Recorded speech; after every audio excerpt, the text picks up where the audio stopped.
வணக்கம். ஆன்மீக செய்திகள். நீலகிரி மாவட்டம் குன்னூர் பகுதிகளில் மலையாள மக்கள் ஆண்டுதோறும் முத்துப்பல்லக்கு திருவிழாவை சிறப்பாக கொண்டாடி வருகின்றனர்.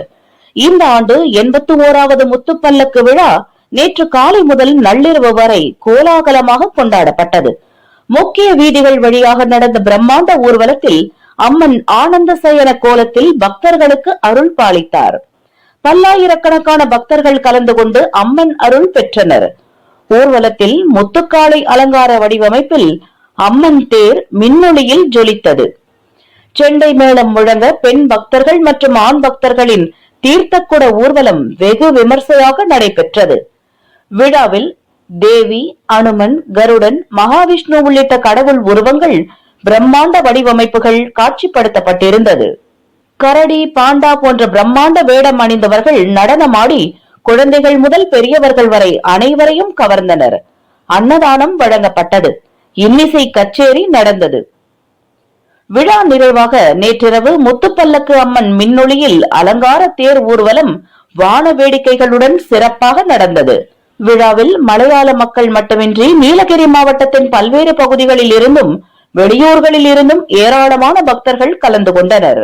முத்துப்பல்லக்கு விழாவையொட்டி குன்னூர் களை கட்டியது. ஏற்பாடுகளை கேரள சேவா சங்கத்தினர் செய்திருந்தனர்.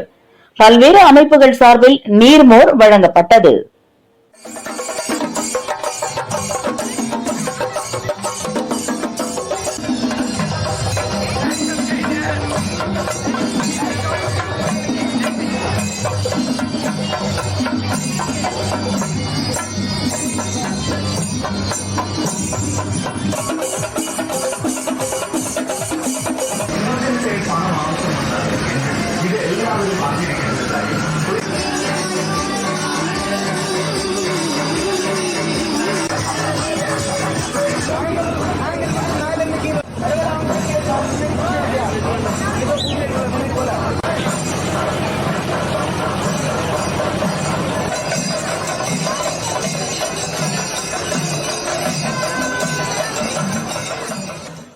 திருவண்ணாமலை வந்தவாசி மாம்பட்டு கிராமத்தில் பிரசித்தி பெற்ற முத்துமாரியம்மன் கோயில் உள்ளது.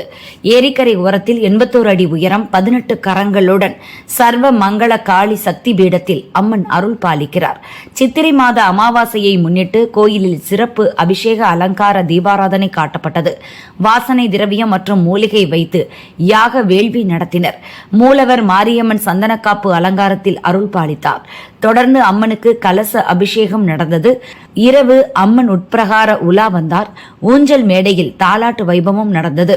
அன்னதானம் வழங்கப்பட்டது.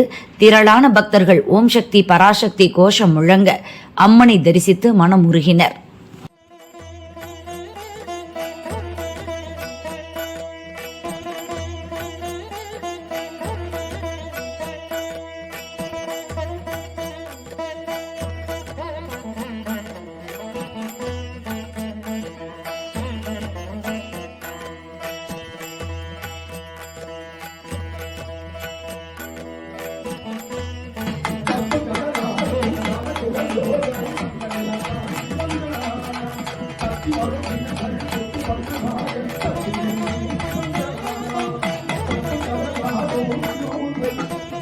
Thank you.